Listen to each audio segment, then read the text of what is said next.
Inanu anaku aboko hilala tisa. Abuye ambara nambeku. Abuye of necessitisa. Kuni dhaamsa Haacaaluu Hundeessaati. Kuni dhaamsa Haacaaluu Hundeessaati. Isin immoo sheernaaf godhaa har'a xiqqoo afaan Amaariffaatii waan xiqqoo jedhee ba'ee dubbadhee ba'uu barbaada waan ta'eef kanaafuu ijoolleen Oromoo immoo natti immoo fatiin ammas ni danda'ame sheernaaf godhaa jechuudha. ሰላም ጤና ይስጥልን። ያው ሰላማችንን ባለፈው እንደተናገርኩት ከተነካ ቆይቷል። ስለዚህ የሀጫሉ ሞት ለእናንተ ደስታ ቢሆንም ለኛ ግን የጀግና ሞት ስለሞተ እንደ ሀጫሉ አይነት እውነቱን ለመናገር እንደ አማራ ሁሉ አማራ ቢጨፈለቅ ሀጫሉ የሚለብሰውን ጫማ ስለማይወጣ ስለዚህ ብዙም እንትን አይለንም ማለት ነው። ብዙም አይሰማንም። ገባችሁ?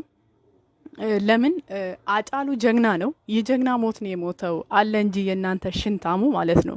ማን ነው ይሄ? ባለፈው እስክንድር ነጋም ያፈሳም ማለት ነው። ምንም ነገር ሳይሰራ እድሜ ልኩ ምንም ነገር ሳይሰራ የናንተ ይሄ አስማሪውላ ምንም ነገር ሳይሰሩ እድሜ ልካቸውን ሆዳቸውን እንደሞሉ የሚኖሩ አሉ። የኛዎቹ ግን ደማቸውን ከስክሶ ከሺህ ዓመት በፊትም ቢሆን ዛሬም ኢትዮጵያ የምትባለው በኦሮሞ ልጅ ደም ቆማ ስላለች ኦሮሞ ከናንተ ውስጥ ብትወጣ ኦሮሞ ከናንተ ውስጥ ብትጠፋ ኦሮሞ ከናንተ ውስጥ እንትን ብትል ኢትዮጵያ ኦሮሚያ ለብቻ አትፈርስም። ኢትዮጵያንም ይዛ ስለምትፈርስ ማለት ነው። እናንተ በአገራችሁ የምትኮሩ ቢሆን በጎንደርና በጎጃም የምትኮሩ ቢሆን ኦሮሚያ ክልል መታችሁ በኦሮሚያ በፍንፍኔ ባትኮሩ ነበረ። ገባችሁ? እናንተ እንኳን በምድራችሁ ይቅርና በራሳችሁ የምታፍሩ የተወለዳችሁበትን አገር እኔ ስንት ነፍጠኛ አላቅም እንዴ?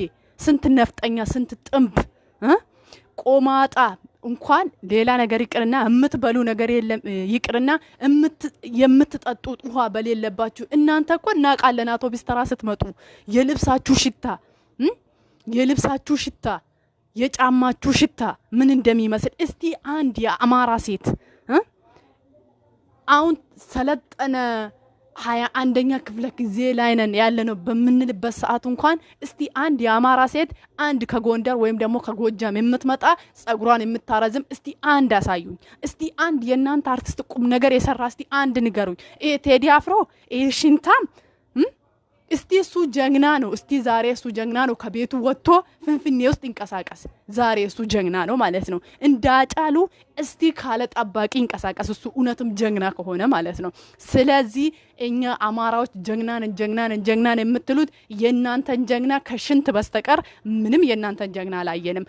አገሪቱን የምታፈርሱት የኦሮሞ ልጅ ሳይሆን የኦሮሞ ወጣት ሳይሆን እያፈረሰ ያለው የአማራ የነፍጠኛዎቹ ቆማጣ እናንተ እኮ እናቃችኋለን። እስቲ የፖሊስ ህብረተሰብ ላይ ገብታችሁ እዩ። ስንት ጊዜ ለማኝ የሚያዙ እግራችሁ ሳይቆረጥ እጃችሁ ሳይቆረጥ ቆማጣም እንደመሆናችሁ ሳንለምን እንቆመጣለን ስለምትሉ እንደዛ ስለምትሉ ሳትለምኑ መብላት አትችሉም። ገባችሁ? ለዚህ ነው ፍንፍኔን የኛ ነው ብላችሁ በግድ ልሙጥ የምትሉበት። እናንተ ለእውነት የምትቆሙ ቢሆን እንደ እውነት የምትኖሩ ቢሆን የአጼ ምኒልክ ጀግና ብትሆኑ ኖሮ ማለት ነው ከኦሮሚያ ክልል አውጥታችሁ በራሳችሁ ምድር ትኮሩበት ነበረ።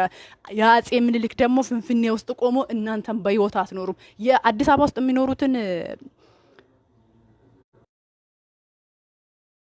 አማራ ለመግደል ብዙም እንትን ጥይት ማባከን አያስፈልግም።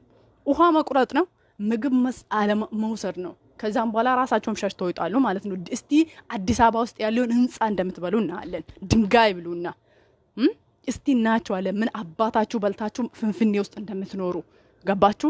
እናቃቸዋለን እኮ ምድረ ቆማጣ ምንም ነገር የናንተ አወኩ ባይ እንኳን ማን ነው ይሄ 24 ሰዓት ሙሉ ለዩቱብ ብሎ ስንት ነገር መቼም አሜሪካ ውስጥ ልመና የለም አይደል? ልመና ስለሌለ የናንተ ልመና ወዴት ዞረ ማለት ነው?